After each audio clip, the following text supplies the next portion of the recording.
Қымбатты балам, мынаны есінде сақта. Мен сенің жай ғана табысты болғаныңды емес, нағыз адам болғаныңды қалаймын. Өмірде сен неше түрлі адамдарды кездестіресің.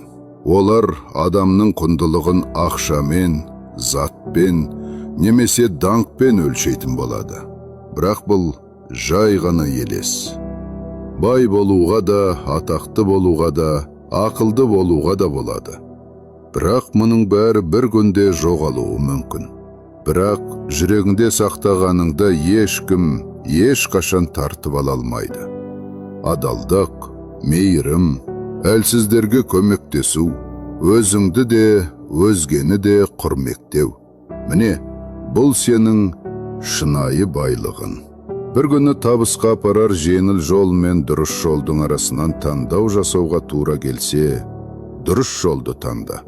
Ол қиынырақ болуы мүмкін, бірақ сол жол ғана сені шынымен мықты етеді. Басқалар сенің жетістіктеріңе мақтанар, ал мен сенің қандай адам болғаныңа мақтанамын. Есіңде болсын, сүйікті балам, табыс бұл сенде бар нәрсе емес. Табыс бұл сенің кім екенің. Мен сенің әмияныңдағыдан да артық байлықты жүрегіңде сақтайтын адам болатынына сенемін.